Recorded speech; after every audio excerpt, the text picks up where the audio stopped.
From the headquarters of Telesur English in Quito, Ecuador, this is From the South, and I am Soini Gray.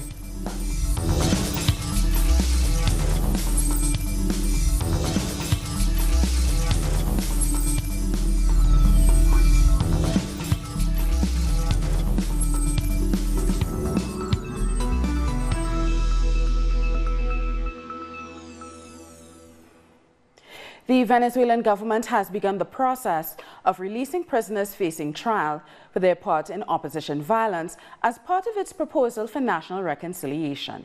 The president of the Constituent Assembly, Delcy Rodriguez, presented the first group of prisoners to be released. Nearly 200 people were killed during violent opposition protests between 2013 and 2017. The government says the release is part of a measure to bring peace.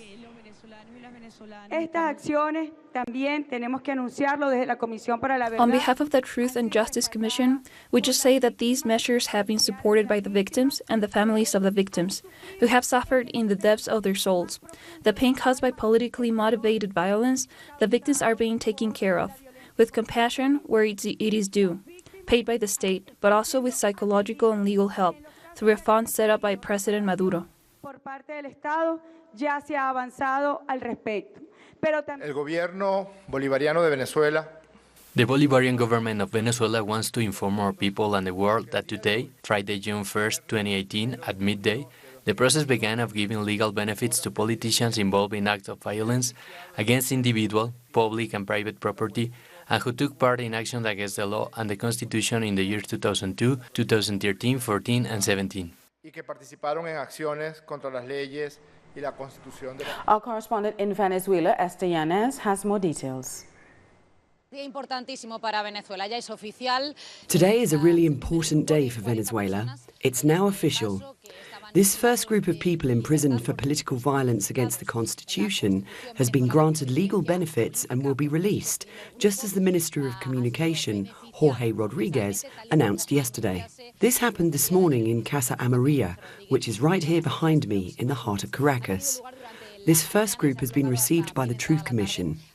Its president, Delcy Rodriguez, gave them a message of peace and union. Delcy Rodriguez told them that dialogue is the only path to unity and asked them not to let hatred and intolerance divide us. She also asked for their commitment to achieve peace in Venezuela. She said she wanted them to turn into warriors of peace. Peace and union have been the key words in this meeting. The group signed the act of release here in front of the Truth Commission. After this, they will get a last medical check before meeting their families. This is just the first group. In the coming hours, the country will learn of others who will receive these benefits and also be released. The Attorney General, Tariq Williams Saab, and the opposition governors were guarantors of this Truth Commission. There were also opposition representatives and Javier Bertucci, who was a presidential candidate. We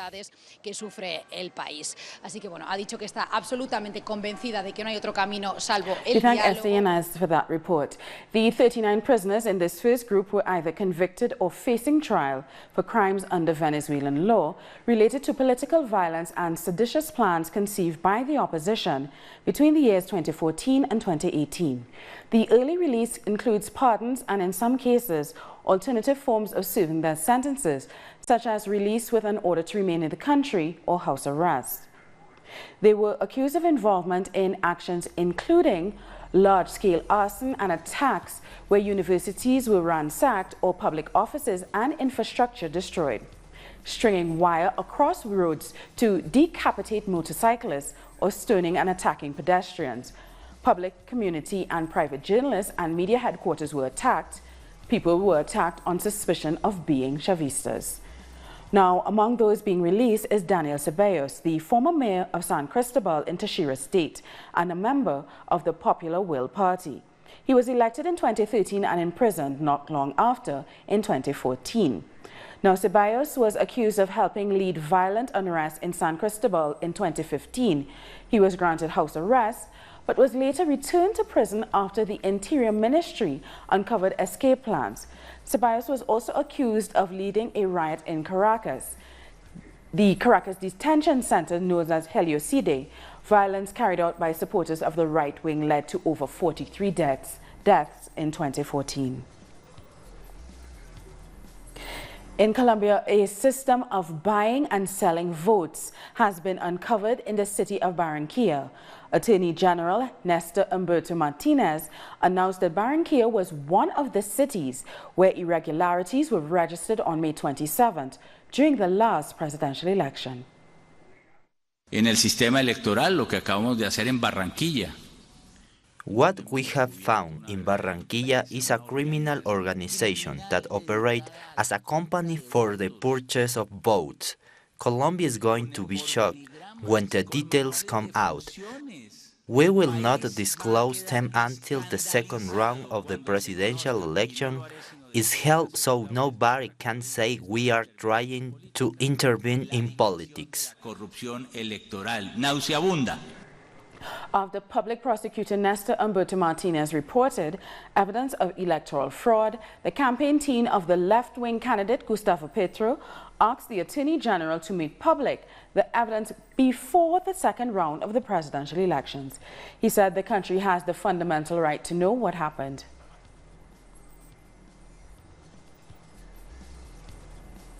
And still in Colombia, the Green Alliance has called on its voters not to support the right-wing presidential candidate Iván Duque in the second round of the presidential elections. The party supporting Sergio Fajardo in the first round and has called for a blank vote or a vote for Gustavo Petro on June 17th. Reiterando el respeto por sus votantes. Even though we respect our voters' decision, we consider Iván Duque as harmful for both Colombia's present and future. His candidacy represents all the traditional and corrupt system.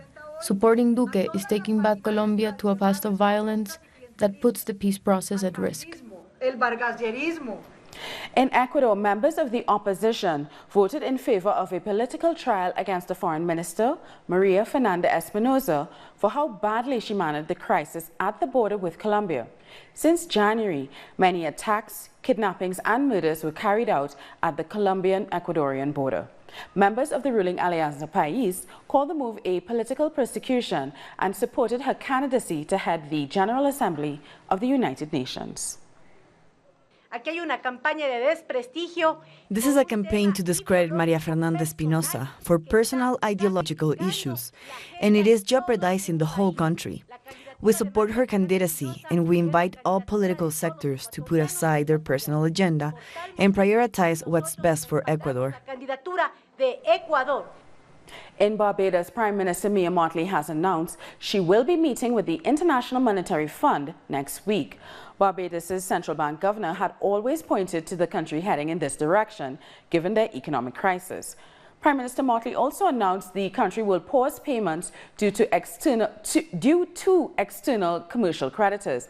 She says the previous administration left some $7.5 billion in debt. Last night I spoke with Christine Lagarde, its managing director. I briefed her on the present state of the public finances of Barbados, the current debt and reserve positions, and I assured her that we are committed to taking decisive action to rebuild Barbados. In turn, Madame Lagarde assured me that the International Monetary Fund stands ready to lend Barbados the necessary assistance and support to these actions.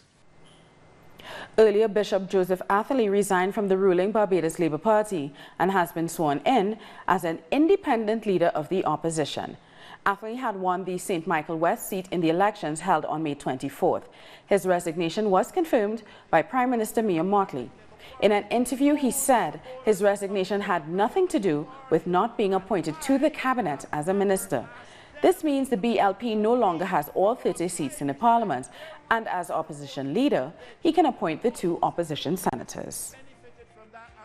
We had a result of the election of 30-1 party, none on the other side, representing an absence of a physical presence on the opposition benches.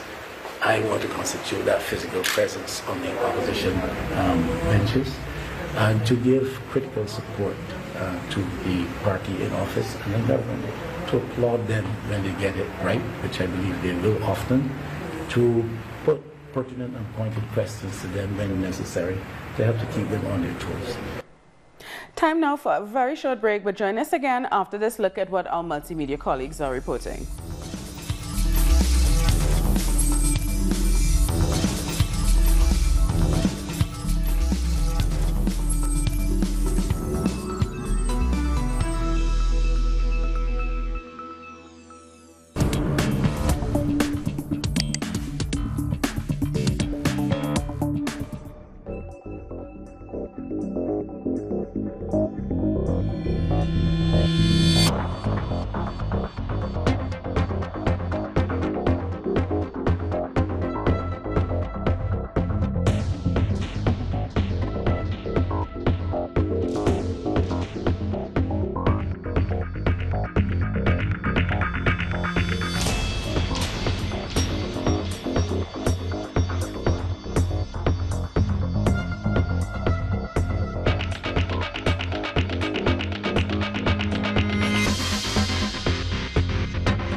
Welcome back. We start with the Bahamas, where 4 people are dead and 23 others injured after a truck rolled into a group of people taking part in Labor Day celebrations.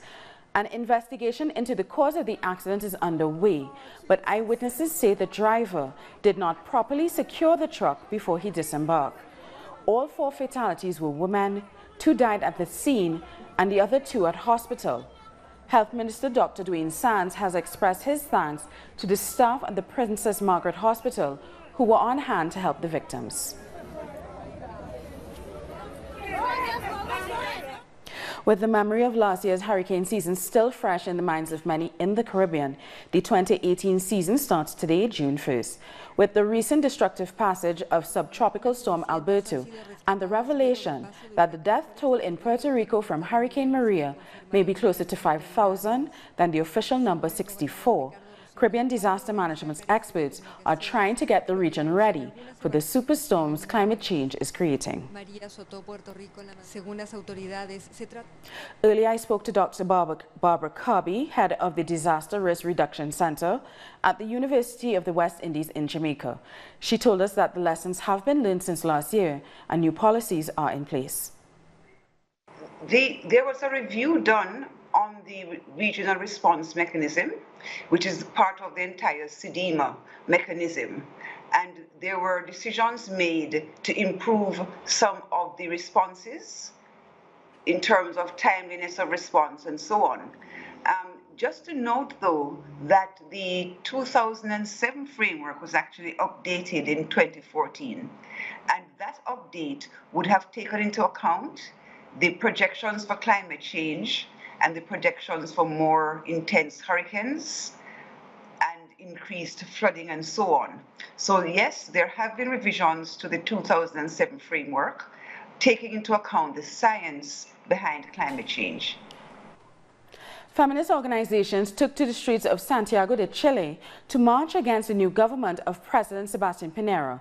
Our correspondent Paola Dragnich explains why. This demonstration was moving towards the Congress when police began attacking protesters using water cannons and tear gas. This march is part of the feminist wave of protests to demand non-sexist education, the end to violence against women, and structural reforms. However, the government of President Sebastián Piñera has yet to respond to their demands. As you can see, the police is using water cannons to repress the demonstrators. This march was granted permission by authorities, but right now the security forces are repressing and detaining people. The seemingly never-ending protests over the economic situation in Argentina continue. Our correspondent in Argentina, Edgardo Esteban, has more details. After 5 days of traveling through the country, a nationwide march finally arrived in Buenos Aires. The march was called by social movements and workers' unions, and is demanding that legislators pass laws that will help with the food emergencies. The march moved to the historic Plaza de Mayo after President Macri vetoed a law approved by the Argentine Congress to roll back on basic utility rate hikes. They also reject the negotiations that the Argentine government has been holding with the IMF. We thank Edgardo Esteban for that report. The president of El Salvador, Salvador Sánchez Serén, marked 4 years in office with a speech before the Legislative Assembly. In his address, he discussed strides in the areas of poverty reduction, wage increases, expansion of the public healthcare system, increases in literacy rates, infrastructure development, and employment.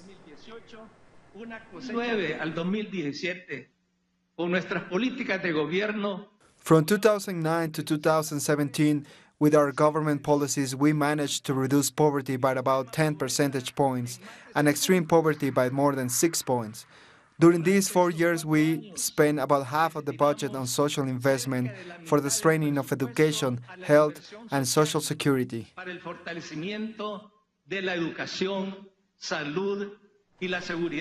In the United States, demonstrations against the immigration policies of Donald Trump have taken place on the U.S.-Mexico border. This follows the killing of a young woman in Texas by a border guard. Protesters are demanding justice for Claudia Gomez, a 20-year-old Guatemalan woman who was shot dead by a border guard on May 23rd.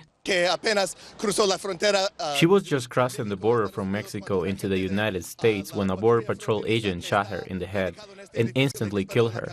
We're demanding justice and that the perpetrator doesn't get away with it. The killing of Claudia Gomez reveals the brutality of the implementation of the extreme zero-tolerance policy launched under the government of Donald Trump. Zero-tolerance policy for illegal entry on our southwest border. If you cross the border unlawfully, then we will prosecute you. It's that simple. If you smuggle illegal aliens across our border, then we will prosecute you. If you are smuggling a child, then we will prosecute you. And that child may be separated from you as required by law. It's been announced that between May 7th and today, more than 700 families have been separated.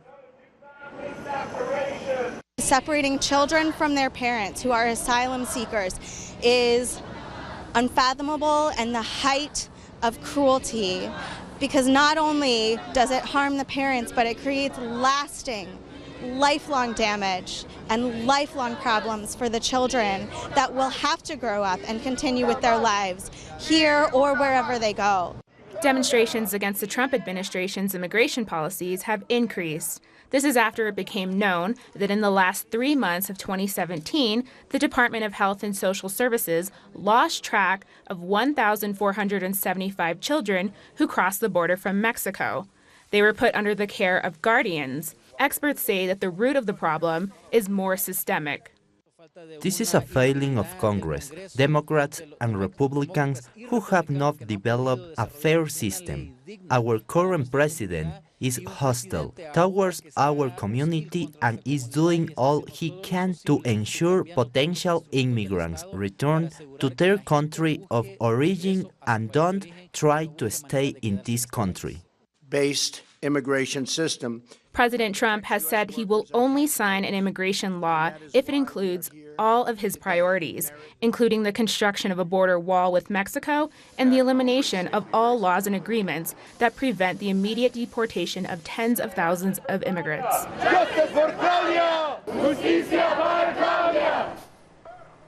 Time now for another short break, but join us again after another look at what our multimedia colleagues are reporting.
Welcome back. Spanish Prime Minister Mariano Rajoy has been ousted from office after the parliament successfully passed a no-confidence motion against him. He is the first leader of the country to be defeated in a no-confidence motion. Soon after Rajoy accepted the defeat, Pedro Sanchez, the leader of the main opposition Socialist Party, was elected as the new Prime Minister. The no-confidence motion won the support of 180 MPs, 4 more than needed in the 350-seat parliament. The Socialist Party had called for it earlier this week after a court sentenced 29 people linked to Rajoy's Popular Party on corruption charges. It's an honor to have been Spain's Prime Minister. It's an honor to be able to leave a better Spain than the one I found when I started the job.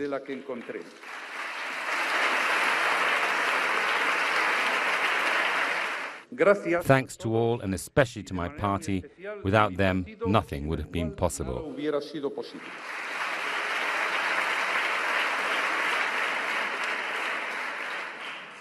Thank you to all Spaniards for your understanding and your support, and good luck to you all for the sake of Spain. Many thanks. I am aware of the responsibility I am assuming and of the very complex political moment our country is going through. And what I can say is that in addition to being fully aware, I am going to tackle all the challenges that our country faces with humility, dedication, and above all, great determination.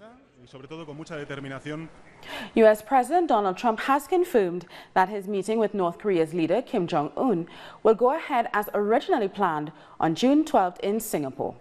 President Trump met with North Korean senior official Kim Yong-chol, who delivered a letter from the North Korean leader Kim Jong-un. 3 teams of officials in the United States, Singapore, and the Korean demilitarized zones have been meeting this week to prepare for the summit. Italian President Sergio Mattarella swore in Italy's new government in a ceremony that ended 3 months of political deadlock. The newly appointed Prime Minister Giuseppe Conte will lead a cabinet that includes the 2 coalition party heads, the Northern League's Matteo Salvini and the Five Star Movement's Luigi Di Maio. The coalition's manifesto says the new government will push the European Union to review the bloc's rules that limit public spending, which Salvini says have enslaved Italians. Salvini will become the Minister of the Interior, while Di Maio will occupy the post of Minister of Economic Development, Labour and Social Policy. We will work intensely to achieve our political objectives, which we have already listed together in our government contract. We will work with determination to improve the quality of life of all Italians. Now let's have a look at some of the other stories making headlines around the world. Palestinian protesters came under fire and evacuated injured people from the scene of new clashes along the Gaza border. A Palestinian woman was shot dead by Israeli soldiers near the borderline fence. Gaza Health Ministry officials confirmed at least 100 Palestinians were injured during protests from Israeli fire. Social activists gathered outside the Slovenian parliament building to reject a new anti-immigration bill offered in a recent election campaign. Various speakers addressed the crowd, condemning nationalism and racism, while others displayed banners carrying slogans against deportation and LGBT discrimination. Nearly 700 people have received Ebola vaccinations in 3 health zones in the Democratic Republic of Congo. So far, there have been 25 confirmed deaths and 54 people infected with the deadly virus. The health authorities have been rushing to contain the outbreak. What is a radical change compared to 2014 is the arrival of this vaccine, which has already proven its efficacy in Sierra Leone and Guinea. We think that this will play an important role in controlling the evolution of the epidemic. And finally, we head to Peru, where a version of the Soccer World Cup has already kicked off thanks to the first Inter-Jail World Cup. The competition between Peruvian prison inmates was organized by the National Penitentiary Institute to encourage the rehabilitation of inmates. Matches were played in prison courtyards, but the final took place in the 60,000 capacity Monumental Stadium in Lima. Inmates representing Peru won the final after a round of penalties to Russia. Champions received gold medals and sportswear and the chance to get out of prison for one day.